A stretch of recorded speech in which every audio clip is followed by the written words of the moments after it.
박유총 명예회장님이시고 예장통합 정경 총회장님이신 이승희 목사님께서 승리자 그리스도라는 제목을 가지고 말씀을 한국 전쟁 당시에 영락교회를 지키기 위하여 순교하신 김영락 장로님의 순교비가 써 있는 교회.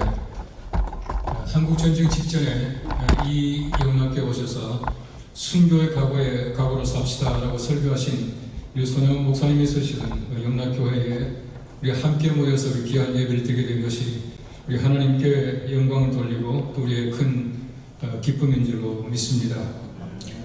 기독교 교회 역사에서 그리스도의 새 이미지가 늘 강조되었습니다.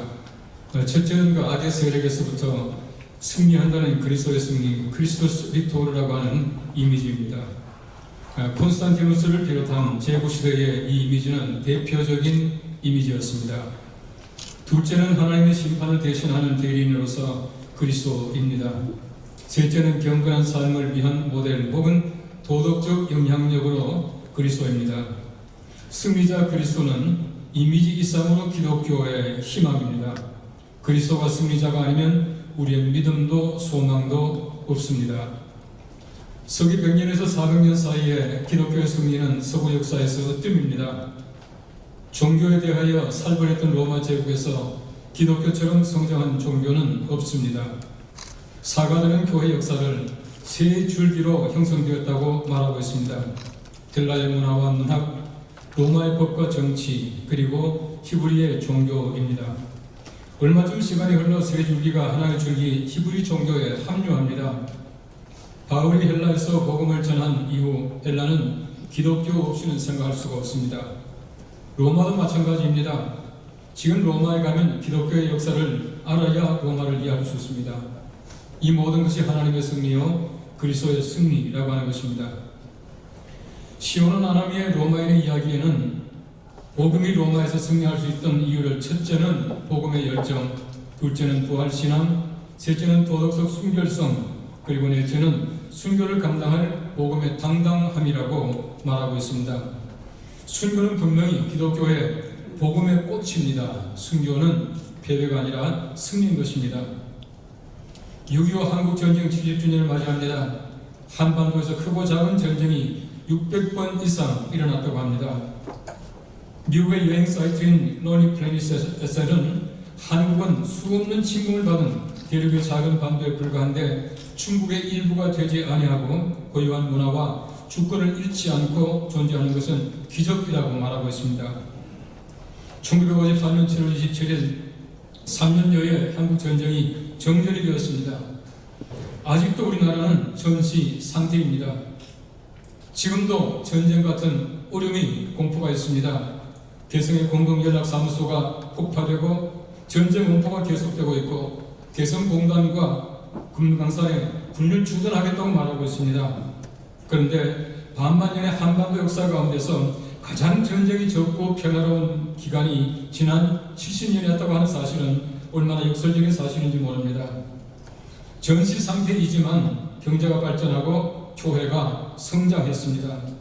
한 번 결코 패배하지 않고 승리하였습니다. 지난 60년 동안 민주화와 산업화를 동시에 이룬 나라는 세계에서 우리나라밖에 없다고 합니다. 우리나라는 하나님의 은혜로 피원조국에서 원조국으로, 피선교국에서 선교국으로 탈바꿈했습니다. 시편 24편 8절 말씀에는 영광의 왕이 누구시냐?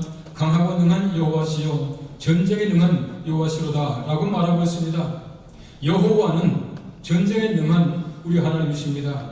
승리케 하시는 장수이신 것입니다.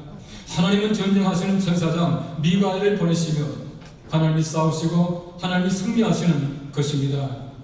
하나님의 승리로 말미암아 우리는 패배하지 아니하고 승리할 줄로 믿습니다.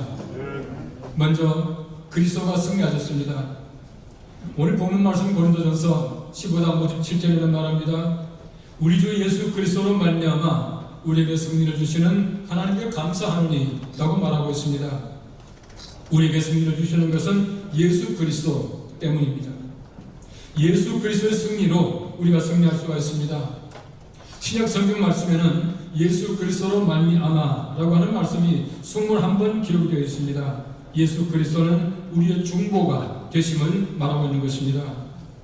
예수님의 전상을 보십시오. 예수님의 탄생, 공생애와 시험, 십자가 등 예수님의 전생에서 단 한 번도 예수님은 패배한 적이 없습니다. 특히 예수님의 부활은 최고의 승리입니다.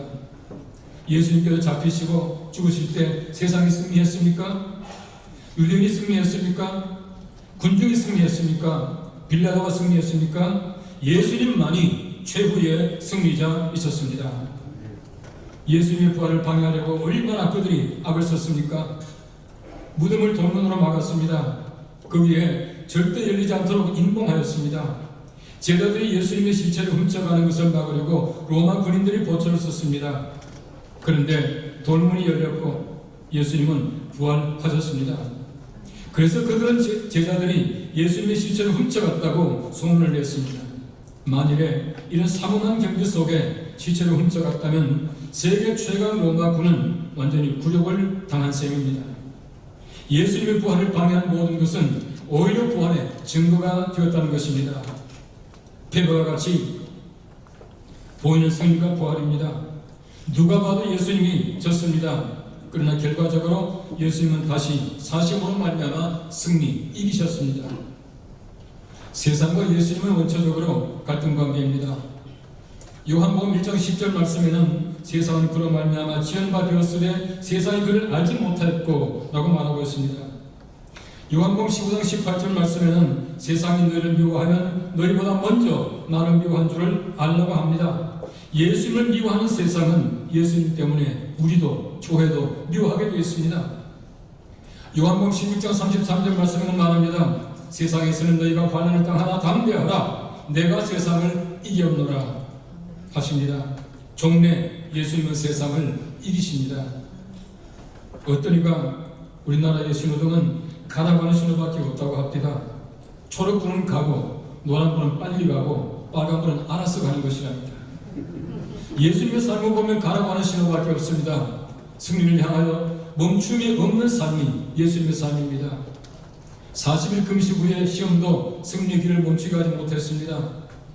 겟세마네 동산의 기도도 멈추지 못했습니다. 한만 하시거든 이 잔을 내게서 옮겨달라고 해도 옮겨주지 못했습니다. 십자가에서 내려오는 유혹도 그 길을 멈추지 못했습니다. 부활의 승리를 향해 멈춤 없는 삶이 예수 그리스도의 승리의 삶이었던 것입니다. 그것으로 끝이 났습니까? 본대로 오시리라는 말씀대로 다시 분명히 오실 것입니다. 로마 황제의 박해를 비롯한 세상의 수많은 권세가 예수님을 박해하였지만 최후의 승리는 주님의 것이었습니다. 슈퍼맨 위본 맨시를 꿈꾸던 니체가 1882년 하나님은 죽었다라고 공표하였지만 그는 죽었습니다. 그러나 하나님은 영원히 계시고 주님은 승리하십니다. 프랑스의 무신론 철학자 볼테르는 성경과 기독교는 100년도 못 가서 없어질 것이다 라고 하였지만 볼테르는 1778년에 죽었지만 지금 그의 집은 프랑스 성서공회에 성경을 보관하는 창고라고 합니다. 요즘에는 코로나 이전인 BC와 코로나 이후인 AC로 시대를 구분한다고 합니다. 그러나 인류 역사를 잘 보십시오. 예수님이 탄생 이전의 BC와 이후인 AD로 구분이 됩니다. 예수님께서 역사의 주인이신 것입니다. 패배자가 어떻게 역사의 주인이 될 수가 있습니까? 승리자신 예수님께서만이 역사의 주인이 되실 수가 있는 것입니다. 가야바 대 그리스도라고 하는 유화 그림이 있습니다. 르네상스 화가인 지오토도 똑같은 제목으로 그림을 그렸고 렘브란트의 제목도 그 그림이 있습니다. 렘브란트의 그림을 잘 보시면 가야바의 얼굴은 불안함이 짝이 없습니다. 그리스도는 평안합니다. 이 재판의 승리자가 가야바가 아니라 그리스도라고 하는 사실을 표현한 것입니다. 예수님의 기적 가운데 최고의 기적은 죽은 자가 살아난 기적일 것입니다. 그런데 기적의 목적은 현상 그 자체가 아닙니다. 다시 살면 뭘 합니까? 고통스러운 죽음을 2번이나 죽었으니 불행한 이들입니다.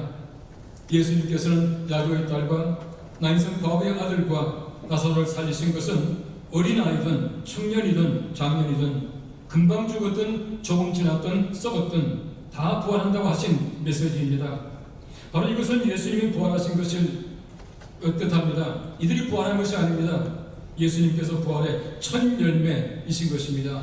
부활이라고 하는 것은 죽었다가 살고 영원히 사는 것을 부활이라고 하는 것입니다. 승리의 사실을 알고 있는 바울도 사망아 너희 승리가 어디 있느냐 라고 사망의 패배 예수님의 승리를 외치고 있는 것입니다. 예수님은 단 한 번도 패배한 적이 없는 승리자이십니다. 그러므로 우리가 승리할 것입니다. 고린도전서 15장 57절을 다시 한번 보십시오. 우리 주 예수 그리스도로 말미암아 우리에게 승리를 주시는 하나님께 감사한다고 말하고 있습니다.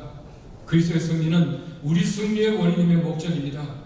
그리스도만 승리하면 우리에게는 아무 의미가 없습니다. 그리스도가 패배했다면 우리가 승리할 수가 없는 것입니다. 이스라엘 백성들의 출애굽 후에 아말렉과의 첫 전쟁을 보십시오. 모세의 두 팔이 올라갔습니다. 오합지졸인 이스라엘 백성들이 승리했습니다. 전술도 아니었지만 하나님 때문에 이스라엘이 승리했습니다. 가나안에서 첫 전쟁을 보십시오. 나팔을 불면서 횃불을 들고 성주를 돌았더니 예리고성이 무너졌다고 했습니다. 하나님은 승리하셔서 이스라엘 백성들에게 그 승리를 안겨주신 전쟁이었습니다. 그래서 하나님께서는 전리품을 가지지 말라고 말씀하신 것입니다. 성경 말씀을 잘 보시면 다윗은 싸움꾼이었습니다. 얼마나 전쟁을 잘했습니까? 얼마나 많이 했습니까? 너무나 칼에 피가 많이 묻어서 하나님께서는 성전도 짓지 못하게 했습니다. 그런데 가장 강한 이스라엘 국가를 형성했던 다윗을 보십시오. 하나님께 다윗은 물어봅니다. 내가 북에서 치러 올라가리까? 라고 합니다. 하나님께서는 그에게 승리를 보장해 주십니다. 그 다음에 전쟁을 시작합니다. 그뿐입니까? 다윗은 또 말합니다. 언제 올라가리까? 또 물어봅니다. 하나님께서 새벽 옆에 올라가라 말씀합니다. 어디로 올라가리까 물어봅니다. 뽕나무 숲을 뒤로 올라가 말합니다. 다시 말하면 다윗은 전쟁을 잘했지만은 다윗의 전쟁은 하나님의 전쟁이었습니다. 하나님 때문에 다윗은 승리할 수 있는 왕이요 장군이 되었던 것을 알 수가 있는 것입니다. 출애굽기 14장 14절 말씀에는 하나님께서 이미 말씀하십니다. 여호와께서 너희를 위하여 싸우시니 너희는 가만히 있을지어다. 트럼프 미국 대통령이 조지 플로이드가 사망하여 흑인들이 중심이 되어 격렬한 시위를 하는 와중에 세인트 존 처치에 가서 성경을 들고 사진을 찍었습니다. 링컨 대통령이 남북 전쟁 중에 단 하루도 빼지 않고 기도하던 그 교회 가서 요즘 애들이 말하는 인증샷을 찍었던 것입니다. 링컨과 헨리 비처 목사님의 기도가 남북 전쟁의 승리의 동력이 된 것을 우리 너무나 잘 알고 있습니다. 하나님이 승리하신 것입니다. 요한일서 5장 4절 말씀은 말합니다. 대저 하나님께서 난 자마다 세상을 이기느니라. 세상을 이기면 이것이니 너희의 믿음이니라. 우리의 승리의 근거가 무엇입니까? 믿음입니다. 믿음의 근거는 부활입니다. 부활의 신앙은 세상을 이기는 근거가 되는 것입니다. 어떤 책을 보니까 예수님의 성공은 하나님의 뜻대로 하는 것이다 라고 말하고 있습니다. 신약 성경 말씀에는 뜻이 이루어지다라고 하는 말이 4번 나오는데 모두 순교에 관한 문맥에서 나타납니다. 사도행전 21장 13절과 14절 말씀에는 바울이 가이사라에서 결박을 기다리는 예루살렘으로 가려고 합니다. 성도들은 말렸지만 바울은 순교의 각오로 밝혔고 가이사라 성도들은 주의 뜻대로 이루어지다 라고 하며 바울을 보냅니다. 이것이 바로 바울의 예루살렘 마지막 방문이었습니다. 서문화교회 감독이었던 폴리갑은 병사들이 얼굴과 몸을 마구 때리기 시작했을 때 하나님의 뜻이 이루어지다 라고 말하며 순교했다고 합니다. 우리 하나님의 뜻이 무엇이겠습니까? 우리의 패배, 좌절, 굴욕, 굴복, 절망이 결코 아닙니다. 우리의 승리, 영원한 생명, 영광스러운 소망이 하나님의 뜻이며 반드시 이루어지는 것입니다. 한국교회가 3.1운동의 중심이 될 수 있었던 것은 애국정신과 부활신앙이기 때문이라고 합니다. 이 부활의 신앙은 승리의 신앙입니다. 미국 허드슨 연구소의 발표에 의하면 해마다 세계에서 15만 9천 명의 그리스도인들이 순교한다고 합니다. 순교의 역사는 옛날 얘기가 아니라 지금도 계속되고 있습니다. 세계 곳곳에서 승리의 나팔 소리가 끊이지 않는 것입니다. 오래전에 제가 12사도에 관한 강의를 했습니다만 12사도를 연구한 책을 보니까 요한을 뺀 마띠아와 바울을 포함한 모두가 순교했습니다. 사도들의 순교로 기독교가 말살당할 것이 아닙니다. 그들의 순교로 기독교는 승리하였고 지금도 지구촌 곳곳에서 승리의 깃발을 꽂고 있는 것입니다. We shall overcome, 우린 승리하리. 바로 이 노래는 마틴 루터 킹만의 노래가 아닙니다. 이 노래는 노래가 아니라 우리 모두가 곧 장차 영원히 승리하리라는 약속이며 고백인 것입니다. 요한계시록의 7교회는 모든 교회 유형이라고 합니다. 그런데 각 교회 주신 말씀에는 승리자에 대한 보장이 반드시 있습니다. 생명나무의 과일을 먹게 합니다. 흰 돌에 새 이름을 새겨 주십니다. 만국을 다스리는 권세를 주십니다. 이름을 생명책에 기록하십니다. 하나님의 성전의 기름이 되게 하십니다. 하나님의 보좌에 함께 앉게 하십니다. 하나님은 하나님이 되시고 우리는 아들이 됩니다. 보상 없는 고난은 없습니다. 보상 없는 하나님의 명령은 없습니다. 승리자에게는 반드시 하늘의 보상이 있는 것입니다. 해무에 의한 노임과 바다에 인간은 타격될지언정 패배하지는 않는다. Man can be destroyed, but not defeated 라고 하는 말이 있습니다. 때로는 파괴되지만 결코 패배하지 않는 승리자가 그리스도인이며 우리 그리스도인들입니다. 패배는 그리스도인의 단어가 아닙니다. 그래서 바울이 이렇게 선포합니다.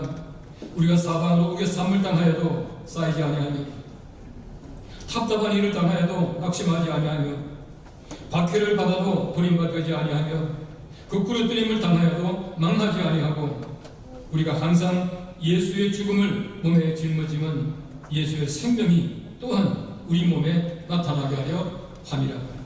아멘.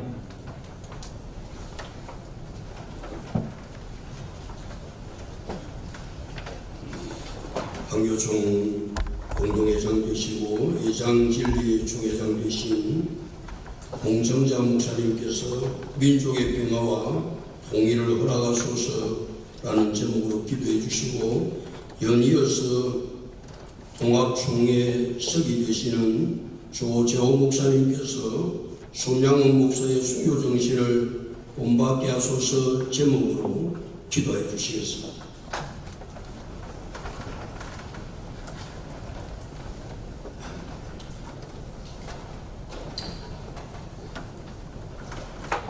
할렐루야. 거룩하시고 자비로우신 하나님 아버지, 은혜와 사랑을 진실로 감사와 영광을 올려드립니다. 6.25 70주년을 맞이하여 먼저 하나님 아버지 앞에 예배로 영광 돌리게 하시니 참으로 감사를 드립니다. 하나님 아버지, 이 나라 민족을 사랑하시는 하나님, 이 민족이 하나님 아버지 앞에 죄를 범하여 하나님 아버지 아직도 회개하지 못하는 가운데 있습니다. 우상 숭배한 죄를 용서하여 주시고 하나님 말씀대로 살지 못한 것을 용서하여 주시옵소서. 하나님 아버지, 지금도 저 북한에서는 아버지 무기와 핵으로 말로 아버지여 또한 악행을 저지르는 가운데 있습니다. 하나님 아버지, 무엇보다 주님이 저들을 두려워하게 하시고 하나님 말씀 안에 무릎을 꿇는 자들이 되게 도와주심으로 인하여 하나님 아버지, 이 땅 위에 이 민족 위에 하나님이 주시는 평화가 임하여 되겠사오니 하나님 아버지께서 함께하여 주심으로 인하여 이 나라 이 민족이 불안에 떨지 아니하고 하나님이 함께하시는 놀라운 은혜와 축복을 체험받는 계기가 될 수 있도록 인도하여 주시옵소서. 하나님 아버지, 오직 말씀으로 말미암아 아버지 평화 통일이 이루어져야 되겠나이다. 하나님 아버지, 모든 이들이 갈망하며 소원하고 있사오니 아버지, 땅의 통일의 역사가 이루어지므로 이것이 나의 간증이라고 증거할 수 있는 아름다움이 있도록 인도하여 주시옵소서. 이 모든 것을 예수님의 이름으로 간절히 기도하옵나이다. 아멘.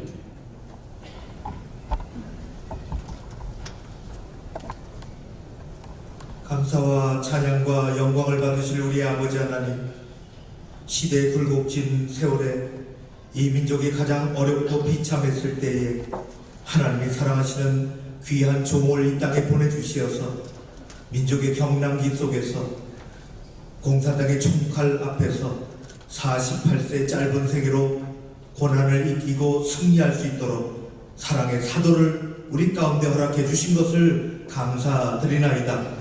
오직 하나님 사랑, 오직 복음으로 이 어두운 시대를 뚫고 나갔던 주의 종의 그 정신을 본받아 오늘도 이 세월 가운데 우리가 이겨나갈 수 있게 하여 주시옵소서. 세상을 초월하고 지역을 초월하는 그 놀라운 마음과 그리고 사랑의 복음 정신이 오늘도 이 땅에 우리의 가슴 속에 흘러넘치도록 허락하여 주시옵소서. 두 아들을 잃고도 하나님 앞에 무릎 꿇고 고난을 초월한 감사를 했던 것처럼 순교의 아들을 주셔서 감사하다고, 미국보다 더 좋은 천국에 가게 돼서 감사하다고, 하나님 감사를 많이 잃어버린 한국교회 우리의 신앙의 삶에 귀한 목사님의 감사의 정신이 가득하게 하여 주시옵소서. 불안을 넘어 갈등의 세상, 그것을 넘어 분노가 가득한 세상 가운데 우리가 때로는 허우적거리며 살아갑니다. 우리의 삶 가운데 목사님이 누리셨던 천국의 평안이 있게 하옵시고, 하나님 나라 사랑하며 이 땅의 작은 자들을 끝까지 보듬어 안았던 그 넓은 마음을 우리 가운데 내려 주시옵소서. 아버지 하나님, 핵무기의 두려움, 미사일의 두려움 속에 살아갑니다. 사랑의 원자탄을 보내주셨사온데 복음의 능력이 이 땅에 가득하기를 원하오며, 목사님이 보여주셨던 사랑의 승리가, 죄를 넘어선 십자가의 승리가, 생명의 부활의 승리가 우리 모두에게, 그리고 한국교회, 그리고 대한민국에 일어나게 하여 주시옵소서. 오늘의 귀한 예배를 인하여 감사드리오며 모든 영광을 거두시고 주 예수 그리스도 이름으로 기도하옵나이다. 아멘.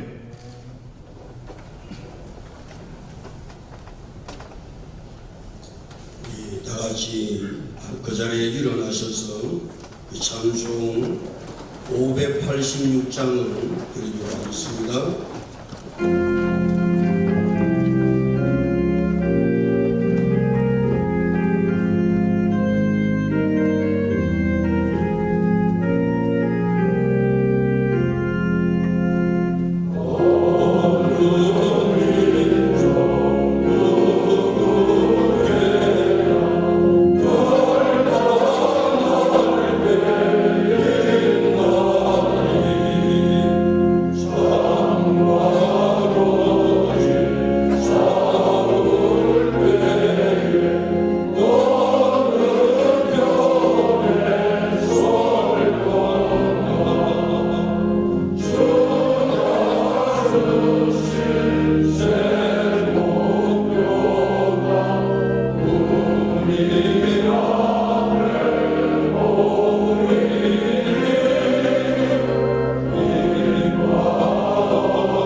축도해 주시겠습니다. 주 예수 그리스도의 은혜와 하나님의 무한하신 크신 사랑과 성령님의 감동 감화 충만 역사하심 한국교회 위에와 한교총과 이곳에 세움받은 영락교회와 순교자 손양원 목사님의 신앙을 이어가고 정신을 개선하기 위하여 이 자리에 함께한 성도들 위해 항상 함께 있을지어다. 아멘.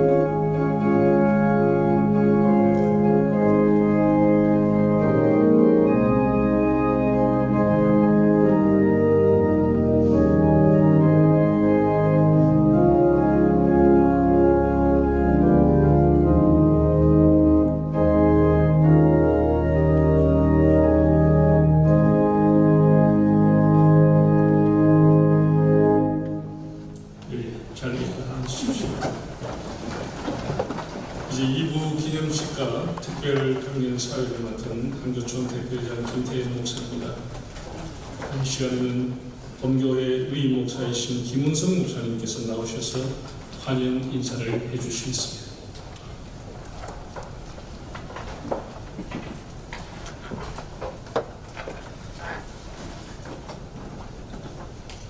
오늘 대단히 뜻깊은 예배를 하나님께 올리게 되었습니다.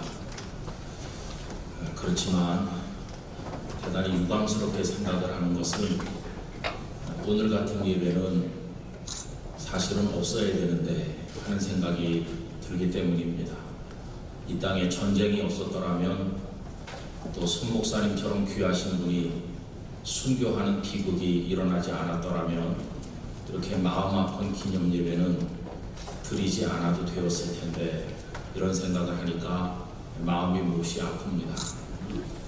간절히 바라는 것은 이제 우리가 언젠가 복음 통일을 감사하는 예배가 드려지는 날이 오게 되기를 바라고, 그리고 북한에 무너졌던 예배당들을 다시 수축해 세워서 하나님 앞에 봉헌하는 아름다운 예배가 드려지는 날이 오게 되기를 간절히 원합니다. 이미 엎질러진 역사고 또 아픔으로 남아있는 상처이기 때문에 오늘 같은 예배를 구상을 하고 하나님 앞에 우리의 절절한 마음을 올리게 되는 줄로 생각합니다. 하나님께서 예배를 받으시고 이 땅의 성도들, 교회 그리고 우리 민족을 불쌍히 여기실 것이라고 믿습니다. 영락교회는 한경진 목사님께서 신우주에서 목회하시다가 해방되던 해 일찍 이쪽으로 내려오셔서 터를 잡고 세우신 교회입니다. 그리고 6.25 전쟁 전에도 또 전쟁 후에도 무수하게 많은 피난민들이 이곳에 내려오면서 교회를 형성을 했고 한국 교회를 위해서 많은 섬김을 해온 교회입니다. 오늘 다른 곳에서가 아니라 영락교회에서 뜻깊은 예배를 드릴 수 있게 된 것을 목사로서 감개무량하게 생각을 합니다. 우리 교회 오시는데 코로나 때문에 여러 가지 불편한 점이 많으셨을 텐데 잘 협력해 주신 여러분들께 감사드리고, 오늘의 예배가 우리 모두의 마음속에 오래오래 기억되고 새로운 신앙과 헌신을 다짐하는 계기가 되기를 간절히 바랍니다. 불편한 것이 많으실지라도 양해해 주시기 바라고, 혹시 필요한 것들은 우리 교육자들에게 말씀해 주시면 됩니다. 영락교회 교육자가 누군지 모르는데 누구한테 말하면 되나? 검정 양복 입은 사람은 다 영락교회 교육자입니다. 이쪽에. 어쨌든 오신 것을 환영하고요. 여러분들의 가정과 삶에 하나님의 특별하시는 종이 함께 하시기를 바랍니다. 감사합니다.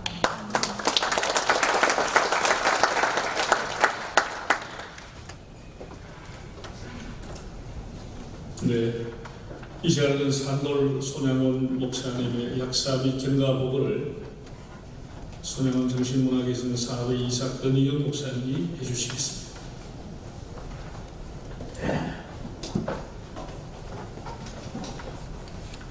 여러분들이 갖고 계신 순서지 이쪽을 참조하십시오. 고 손양원 목사님은 1902년 6월 3일 경남 함안에서 출생하셨습니다. 1924년 정양순 여사와 결혼하셨습니다. 1940년 신사참배급으로 여수경찰서의 검소, 광주형소의 투호, 청주 보호교도소에 있으시다가 1945년 8.15 해방으로 석방되셨습니다. 1948년 여순 사건이 발생, 동인동신 두 아들을 한꺼번에 잃었습니다. 고난은 여기서 끊기지 않고 1950년 6.25 동란으로 공산군에게 검속되었고 동년 9월 28일 여수 가까운 과수원에서 총살로 순교하셨습니다. 이후 신앙의 유산이 이어져 1993년 손양원 목사 순교기념관 개관, 1995년 국가독립유공자로 선정, 2012년 애양원과 순교지에 순교자 테마공원이 준공됐습니다. 2014년 2월 서울 중동고등학교에서 명예 졸업장 수여, 2015년 고 손양원 목사 생가 기념관이 개관되었습니다. 이상으로 고 손양원 목사님의 일대기와 이후 기념사업 등에 대하여 간략하게 소개해드렸습니다.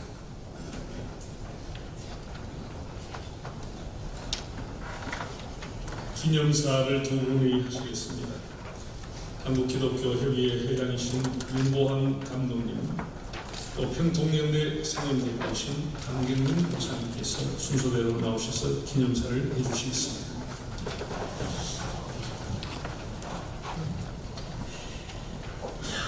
사람이 살아가면서 기념하는 일들이 있습니다. 슬픈 기념이 있는가 하면 기쁜 기념이 있습니다. 그런데 금년은 6.25 70주년 및 손양원 목사 순교 70주년이 되는 해입니다. 이 두 가지 사건은 슬픔과 기쁨을 다 소유하고 있는 기념이라 이렇게 말할 수가 있습니다. 6.25 전쟁은 가족이나 교회 그리고 민족이 남과 북으로 나뉘는 슬픔이 있었지만 반면에 유물론적이고 신앙생활의 가장 큰 적인 공산주의를 끊어내는 기쁨이 있었던 것입니다. 손양원 목사님의 순교 사건도 죽음이라는 것과 가족과의 이별, 자녀의 죽음이 생긴 슬픔이 있었지만 일반적인 죽음을 하늘의 위대한 상급이 있는 순교라는 기쁨으로 만들어 가족과 민족의 교회 속에 흐르게 한 아름다운 기쁨의 기념사건이 되었던 것입니다. 70년이라는 성경에서 바벨론에서 예루살렘으로 돌아와 성전과 예배가 회복된 의미가 있는 숫자입니다. 그런 면에서 6.25와 순교 70년을 맞이하면서 공산주의를 배격하는 선교적 가치와 손양원 목사님의 순교를 마음에 새기고 하늘의 상급을 이루는 예배의 가치를 더욱 승화시키는 슬프지만 기쁨으로 만드는 기념 예배가 된 줄 믿고 진심으로 축복합니다.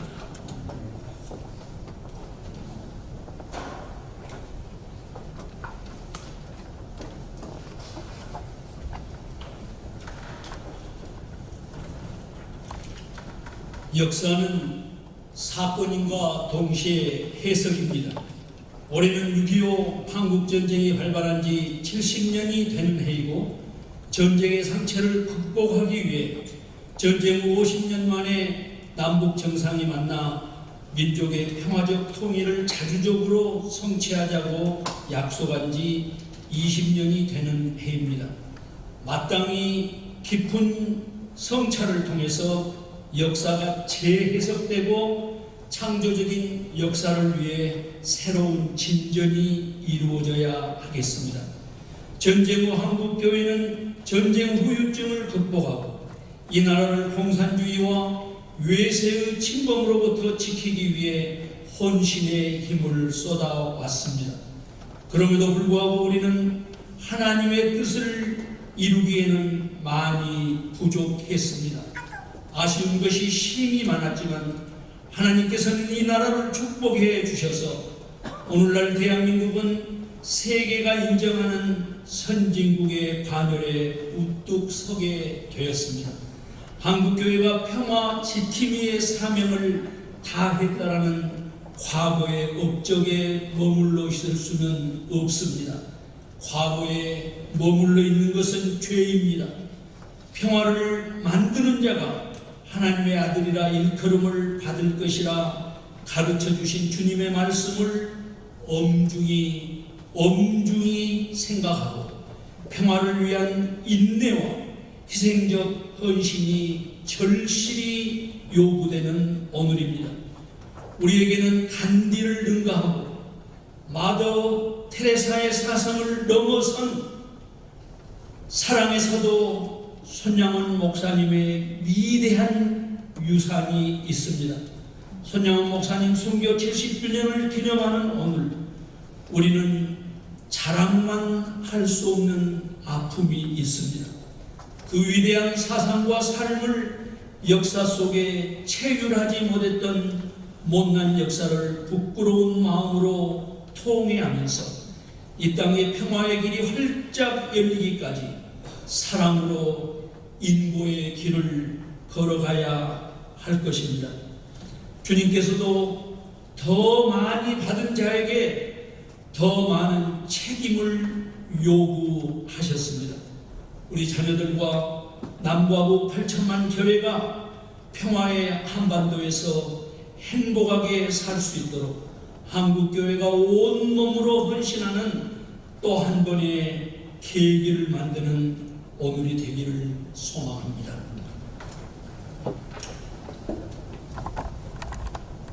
네, 이 시간 우리 최하진 교수님께서 찬양으로 하나님께 영광을 돌리겠습니다.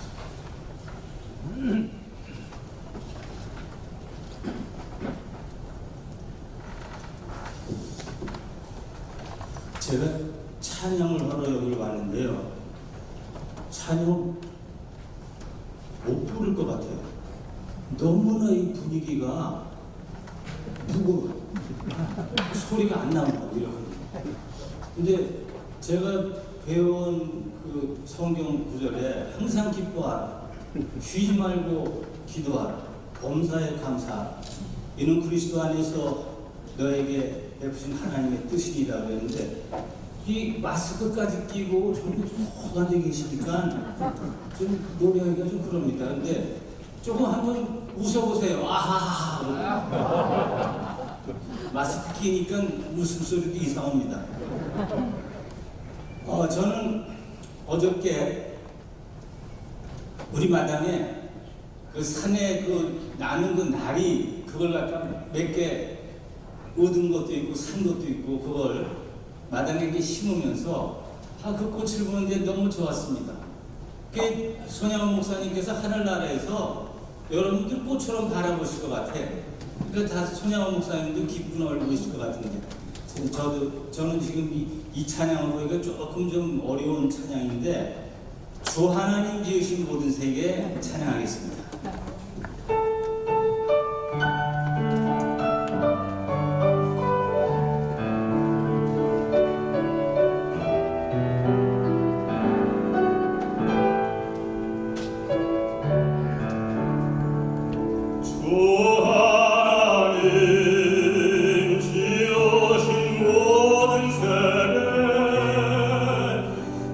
내 마음속에 그리워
표현이 너무 썰렁하다고 하는데 좀 박수라도 좀 제대로 좀 쳐주세요.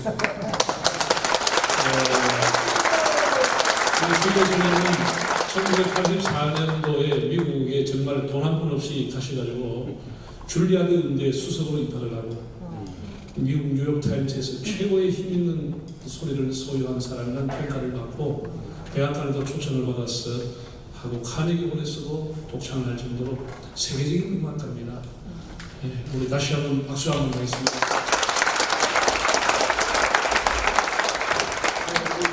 제가 몇 년 됐습니다. 저 비엔나, 오스트리아 비엔나에 가서 콘서트 한 3번 했습니다. 근데 거기 가서 무슨 오페라 아리아나, 이탈리안 깐소니 하나 부르면은 저를 이렇게 세워놓고 약 한 2분 정도의 박수가 와요. 2분이 짧은 시간이 아닙니다. 그게 왜 그렇게 박수를 치느냐? 수준이야, 수준. 여러분의 수준을 좀 높이시기 바랍니다.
내년이면 연세가 70인데 아주 자년 그대로 살아있습니다.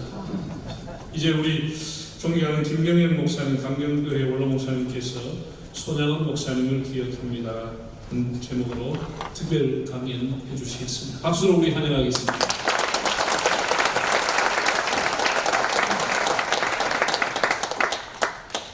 최하준 목사님, 교수님의 특성이 너무 우렁차고 감동적인데 전 그렇게 우렁차고 감동적인 특성을 들어본 일이 없는 것 같습니다. 너무너무 감사를 드립니다. 제가 한마디 감사의 말씀을 드릴 것은 저는 죄와 허물밖에 없는 죄인 중의 죄인인데 하나님께서 아직까지 버리지 아니하시고 한 살 때부터 지금 84살인데 이것저것으로 달려다니면서 하나님의 심부름꾼으로 써주시는 하나님의 은혜와 사랑이 얼마나 크고 놀라운지 모릅니다. 그리고 지난날의 역사를 돌이켜볼 때 참 많은 불행한 고난과 핍박이 많이 있었는데 그런 어려운 역사를 통해서 죽도록 충성하신 믿음의 선배님들을 너무너무 많이 만들어주시고 그분들의 귓소리를 들으시고 지금도 우리들에게 긍휼을 베푸시는 것이 아닌가. 주기철 목사님, 손양원 목사님, 한경진 목사님과 같은 귀한 분들 앞에 무릎 꿇고 눈물 흘리면서 감사와 참 죄송한 그런 고백을 하고 싶은 마음을 저는 지금 느끼고 있습니다. 우리나라의 역사를 돌아볼 때 아주 가장 불행한 역사가 언제일까? 일본 통치를 36년 동안 당한 아주 불행한 그런 일이었고 북한의 침략과 지배를 수년 동안 받은 아주 그런 불행한 일이었다고 생각합니다. 그런데 참으로 이상한 것이 일본의 통치가 없었다면 6.25 사변이 없었다면 참 손양원 목사님과 같은 분들이 생길 수 있었을까? 참 이상한 일입니다. 그래서 성경은 환난과 고난을 기뻐하라고 그럽니다. 고난당한 것이 내게 유익이라 이로 인하여 내가 주의 윤례를 배우게 되었나이다. 환난날에 나를 부르라 내가 너를 건지리니 내가 나를 영화롭게 하리로다. 사실 6.25 사변이 없었다면 한국교회 안에 처절한 회개운동이 일어날 수가 있었을까? 부산까지 피난온 수백 명이 한 곳에서는 한경진 목사님 중심으로 일주일 동안 금식하면서 회개기도를 드렸고 한쪽에서는 박일선 목사님 중심으로 수백 명이 일주일 동안 금식하면서 회개기도를 드렸고 그 후부터 한국교회 안에 처절한 회개운동이 일어났고 이성봉 목사님, 저희 이성봉 목사님의 부흥회 피난 시절에 12번을 참석을 했는데 첫째가 회개예요. 죄 지은 사람이 지옥 가는 게 아니라 회개하지 않는 사람이 지옥 간다. 전 그때부터 회개구나. 그래서 참 6.25가 불행한 일이지만 영적으로 보면은 은혜로운 시간이었다. 그런 생각을 하게 되는데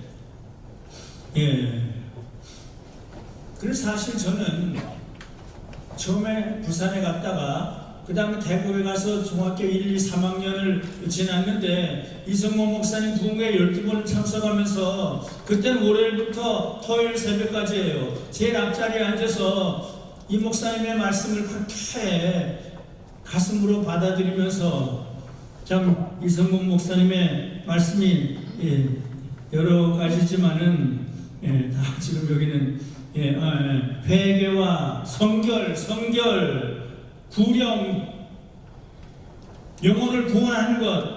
자기 딸 결혼식 때도 사람이 많이 모였으니까 이성모 목사님이 지금 전도할 때다 그러고 전도까지 하셨다는 것을 저는 들었어요. 재림, 주님 재림. 그런 신앙을 제가 이어받게 됐는데 저는 그래서 피난 시절에 주일 성수를 북한에 있을 때보다 더 철저히 했고 새벽 기도를 더 철저히 했고 전도를 철저히 했고 불쌍한 사람 도움 일을 철저히 해서 제가 참 부족하지만 저는 그때부터 고아와 나그네였습니다. 근데 저를 귀중하게 보고 이런 사람 저런 사람들이 나를 사랑하고 나에게 격려를 하고 위로하고 도움의 손길을 펴는 그런 사람들이 많이 있어서 6.25 참 3년이 저에게는 신앙의 성장에서 뺄 수 없는 귀중한 시간이었다. 저뿐 아닙니다. 6.25 때문에 불행하지만 정말 신앙을 되찾은 사람들이 얼마나 많은가. 사실 사사시기 시대를 보면 재난을 7번 주셔요. 30년, 40년, 50년. 그래서 회개하면 또 하나님 축복하시고 또 타락하면 또 재난을 주시고 마지막에 70년 동안 바벨론에 포로로 잡아다가 하니까 바벨론 그갈강에서 눈물 흘리면서 회개해서 그들이 돌아오고 하는데 그래서 6.25도 일본 참 박해도 영적으로 볼 때는 은혜가 되지 않았을까? 저희 아버지는 한경진 목사님의 부름을 받아서 신의주저에게서 9년 목회하시면서 맨날 감옥이에요. 그다음 한경진 목사님 올라가신 다음에 평양에서 성박교에서 또 2년 하는데 맨날 감옥이에요. 그리고 남자의 순교하시더라고요. 일본 통치가 없었다면, 6.25가 없었다면 아버지의 순교는 없었을 거예요. 이건 좀 모순되는 것 같은데, 그러나 사실이에요. 그럼 이제부터 그 일본 통치 때 많은 고난을 당하고 핍박을 당한 손양원 목사님, 공산당에 의해서 총살을 받은 손양원 목사님의 그 삶에 대해서 그분은 그저 국민 용서, 자비, 사랑, 섬김, 그분은 일본 사람도, 제가 이 설교를 준비하기 전에 손도희 권사님한테 다시 물어봤어요. 일본 사람들을 미워했으면 아니야. 내 책을 보면 아버지 손 목사님은 자기를 그렇게 못살게 박해하던 그 일본 순사를 해방 후에 어느 길가에서 만났는데, 그래서 그 순사가 막 너무 놀라서 난 이제 맞아 죽게 됐다. 내가 손 목사를 그렇게 못살게 굴었는데, 그래서 벌벌 떠는데 손양원 목사님이 찾아가서 당신이 나빠서 나를 박해한 것이 아니라 시대가 나빠서 그랬습니다. 당신이 나빠서 그런 게 아니라 당신 직업이 그래서 그렇습니다. 그러면서 그를 격려하고 위로하고 전도까지 했다는 말을 제가 한두 주 전에 손도희 권사님한테 들었어요. 어떻게 그럴 수가 있을까? 사실 저에게 하나님께서 은혜를 너무 많이 주셨는데, 눈물의 감동. 당신은 맨날 물어요. 우리 신앙의 선배들이 맨날, 저에게도 맨날 우는, 그래서 9가지 눈물의 감동을 주신 은혜를 제가 썼는데, 첫째가 손양원 목사님 때문에 제가 운 거예요. 제가 고등학교 2학년 학생이었을 때 어느 여름날 아침 남대문 내구리에 있던 기독교 서점에 들려서 사랑의 먼저탄 책을, 제가 많이 들었지만 자세히 몰랐어요. 고등학교 2학년 때. 그래서 그 책을 사가지고 아침에 올라가서, 제가 창동교회 고등학생 때, 대학생 때 다녔어요. 김수선 목사님은 새벽기도 때마다 울면서 애통하며 회개할 마음 충만하게 없어서 회개의 메시지를 전하신 분인데, 그래서 저는 새벽기도 마치고 좀 더 기도해야 되겠다, 남산에 올라가서 숲속에서 기도했는데, 사랑의 원자탄을 책을 사가지고 그 숲속에 올라가서 아침부터 저녁까지 읽고 울고 또 기도하고 그러면서 눈물의 감동을 주신 그 첫째 얘기를 제 글에 썼는데, 이게 어디냐? 여기. 이게 지금 내가 어떻게 된 건지.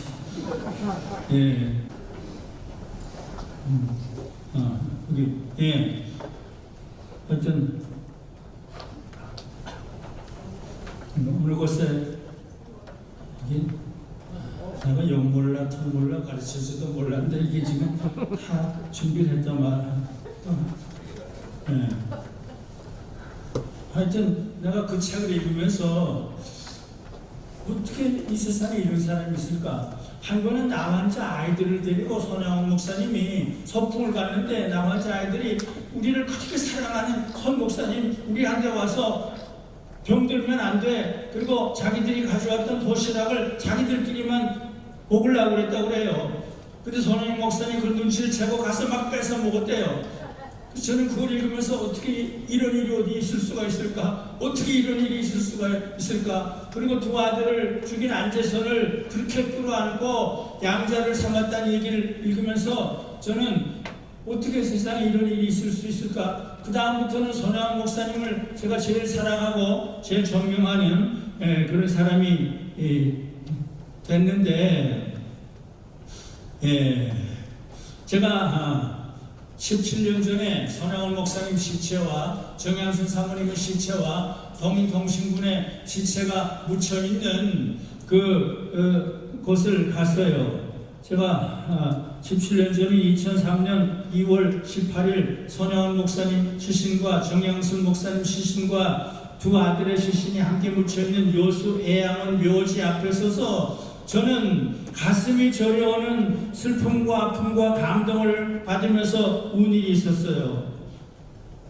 예, 손양원 목사님 일본 사람도 공산당도 나 환자도 모두를 그렇게 사랑을 했는데, 손양원 목사님은 전도사 때 평양신학교에 가서 이제 졸업을 하면서 경상도 사람으로 전라도 사람을 사랑하기 위해서 애양원을 찾아가서 평생을 바치는데, 그런데 일본 경찰한테 잡혀가요. 그래서 5년 동안 박해를 당했는데, 그 다음 5년 후에 해방돼서 그저 나오니까 1000여 명의 나환자들이 환영하고, 근데 공산당에서 순교할 때까지 박옥선이란 요 한자가 막 상처를 입고 그때 그 상처를 입으로 빨아줬다. 그런 얘기. 나 환자에게는 사람의 입에 사람의 나오는 침이지. 침이 나병에 좋다. 그래서 그렇게 빨아주곤 했대요. 그래서 손 목사님 검사를 해봐야 된다. 검사를 하니까 나병이 하나도 없고 딴 사람보다 피가 깨끗하다. 보통 사람 같으면 감사합니다 그러겠죠. 금년에도 틀렸습니다. 이번에도 틀렸습니다. 나 환자가 되기를 그렇게 원하면서 그들을 끌어안으면서 저는 그런 생각을 하면서 어떻게 이런 분이 있을 수가 있을까. 예, 손양원 목사님의 사랑에 그치는 우리 잘 알죠. 여수 순천 반란 사건 때 사랑하던 동인군 동신군이 공산당에 의해서 총살을 당하죠. 그래서 부부는 밤새 울어요. 그런데 총살한 사람이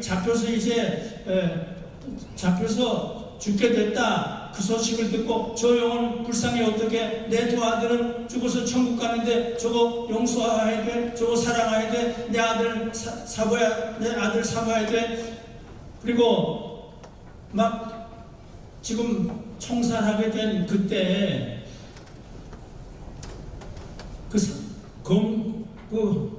검사하는 군인에게 자기 딸 동희양을 보내요. 막 안 그랬다고 아우성치는데, 내가 그 사람을 사랑하지 않으면 내가 감옥에 가서 5년 동안 있는 게 헛수고하대.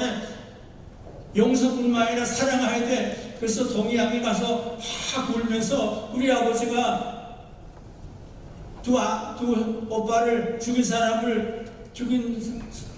사람을 때리지도 말라고 그랬어요. 죽이지도 말라고 그랬어요. 용서하고 사랑하신다고 그랬어요. 그러니까 취소하던 군인이 물고 있던 담배를 떨어뜨리고 위대하시다.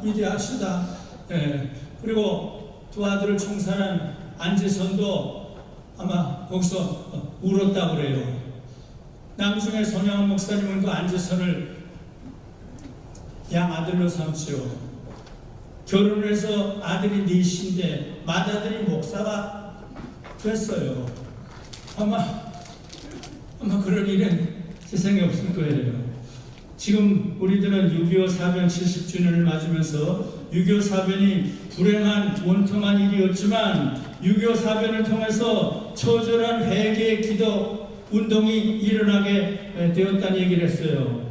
그리고 부족한 저를 포함해서 많은 사람들이 올바른 신앙을 되찾게 되는 계기가 되었다는 얘기를 했어요. 그리고 일제의 박해와 공산당의 박해를 통해서 주기철 목사님, 손양원 목사님과 같은 귀중한 사랑과 섬김의 순교자들이 탄생하게 되었다는 얘기를 했어요.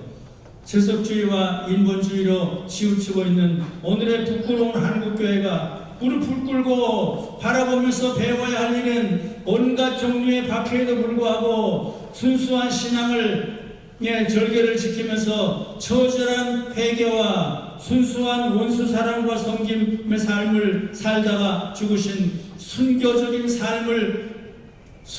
삶과 순교적인 죽음, 그것을 지금 좀 바라봐야 될 게 아닐까. 멋진 설교 아니에요. 뭐 아주 대단한 신학 강의도 아니에요. 이적 행하는 건 더군다나 아니에요. 프로그램은 아니에요. 행사도 아니에요. 지금 우리 한국교회가 회복해야 될 것이 주기철 목사님, 손양원 목사님이 지니셨던 모두를 품으면서 사랑했던, 원수까지 사랑했던 그분들을 좀 바라보면서 그분들의 그 사랑과 섬김과 순교의 삶과 죽음을 조금이라도 우리 몸에 지닐 수 없을까? 저는 그래서 이렇게 주먹을 노리면서 기도를 해요. 성부, 성자, 성령 하나님이시여, 불행하고 원통한 재난이 우리들에게 지금 필요하시다면 불행하고 원통한 재난을 우리들에게도 주시옵소서. 그래서 부족한 우리들도 회개와 함께 사랑과 섬김의 삶을 아주 조금이라도 살다가 재물되는 순교적인 죽음을 죽게 하시옵소서. 성자 예수님의 십자가의 피 공로와 성령 하나님의 도우심과 기도, 성령께서 우리를 위해서 탄식하시는 길, 전 매일 그저 한 수십 번씩 기도하는 거예요. 성령 나의 연약 함을 도와주시고 탄식하시며 기도해 주시고 나의 지정의 은행을 감동시킬 수, 성부 하나님의 뜻대로 좀 움직이다가 좀 죽게 해주시옵소서. 그래서 성자 예수님의 십자가의 피공로와 성령 하나님의 도우심과 기도를 의지하며 성부 하나님께 기도드립니다. 아멘, 아멘, 아멘.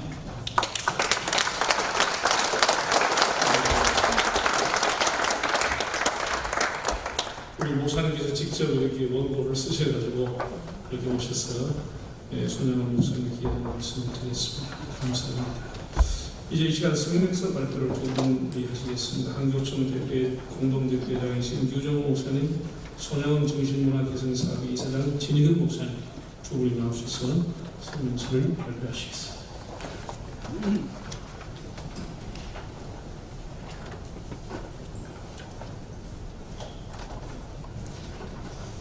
6.25 70주년 한국교회 총연합 성명서 평화로 가는 대로를 닦자.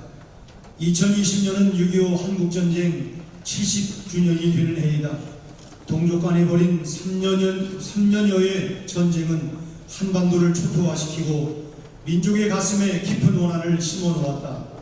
전쟁이 멈춘 뒤로도 조국은 분단과 남북 간의 적대 정책으로 비극이 끊이지 않았다. 고향을 찾지 못하는 이산가족의 아픔은 가실 길이 없다. 동북아를 둘러싼 강대국의 세력 다툼은 남북의 평화에 걸림돌이 되어 민족의 통일을 가로막고 있다. 분단의 갈등을 넘어서는 화해의 길은 용서와 사랑의 순교정신으로 열 수 있다. 이에 한국교회 총연합은 6.25 한국전쟁과 손양원 목사 순교 70주년을 맞이하여 기념예배를 드리면서 다음과 같이 성명한다. 우리는 인간의 탐욕으로 전쟁을 일으켜 이웃의 생명과 삶의 터전을 훼손하였으나 오직 평화는 하나님의 오래 참으심과 자비하심과 은총의 선물임을 믿는다.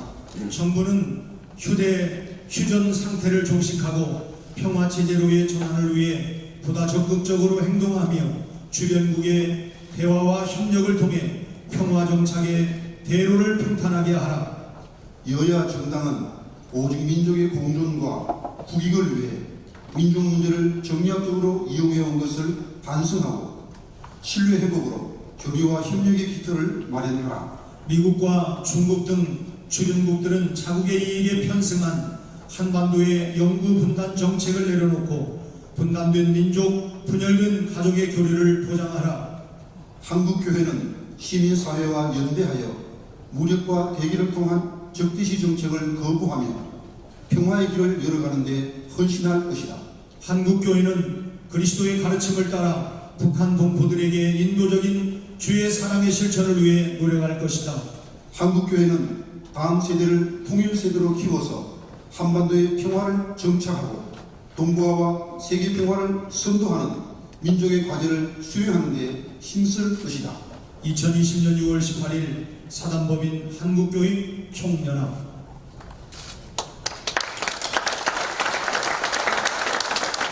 네, 감사합니다. 이제 아마 10분 안에 모든 행사가 마무리될 것 같습니다. 이 시간에는 한교총 총무 최우식 목사님께서 광고해 주시겠습니다.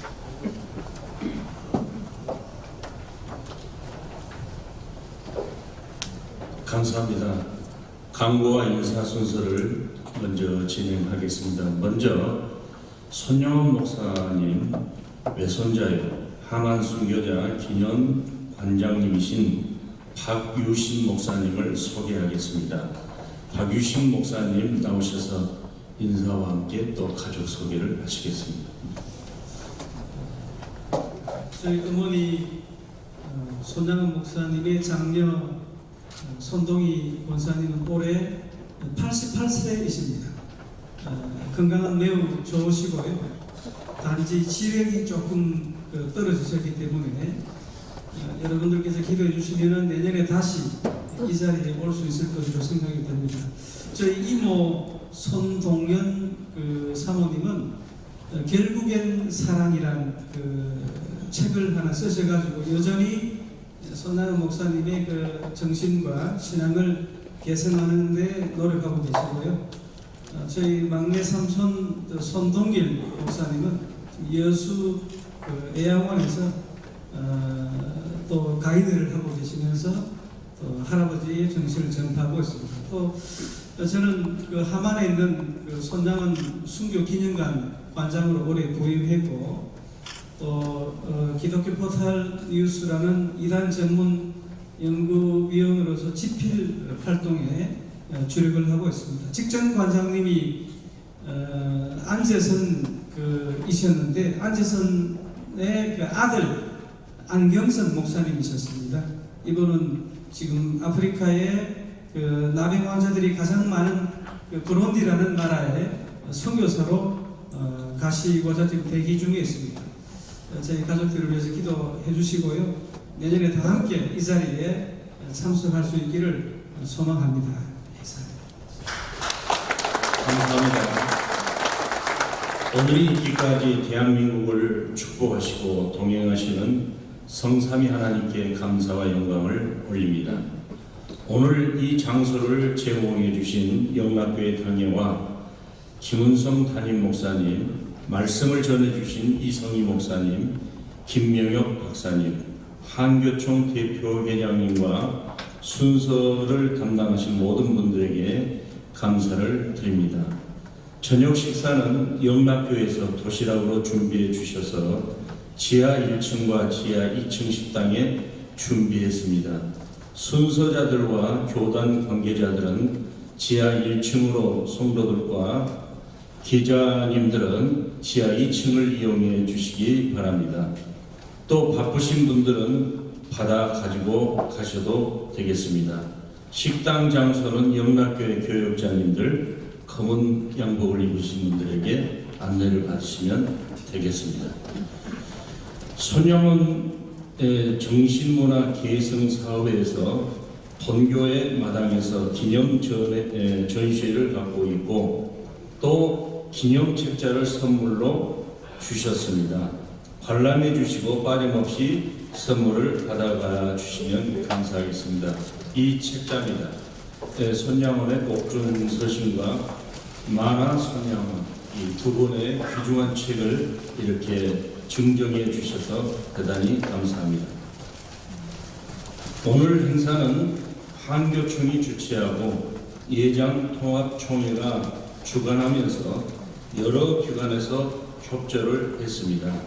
협조 기관은 순서지 표지에 기록이 되어 있는데 예장통합총회, 서울노회, 영등포노회, 여수노회 이러한 분들께서 기관께서 협력해 주셔서 대단히 감사합니다. 이번 행사를 위해 실무적으로 수고하신 몇 분을 소개하며 격려하겠습니다. 한교총 사무총장 심평식 목사님, 손양원 정신문화계승사업의 사무국장 박남인 목사님, 예장통합총회 사무총장 변창대 목사님과 직원들, 본회 부교역자들에게 많은 수고를 해주셨는데 진심으로 감사합니다. 이상 강보를 마칩니다. 감사합니다.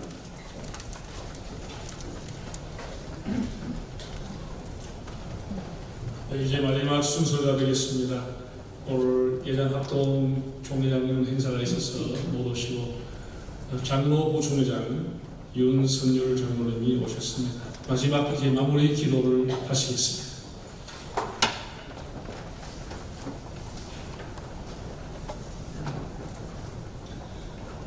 거룩하신 우리 하나님 아버지, 아무런 우리 민족에게 선교사님들을 통해서 이 민족에게 복음을 주셔서 세계 선지국 대회에 서게 하셨는데 지금 변화받고 물질의 우상, 명예의 우상을 만들므로 교회가 세상의 빛을 밝히며 지도자들이 사명을 다하지 못함을 우리 하나님 용서하여 주옵소서.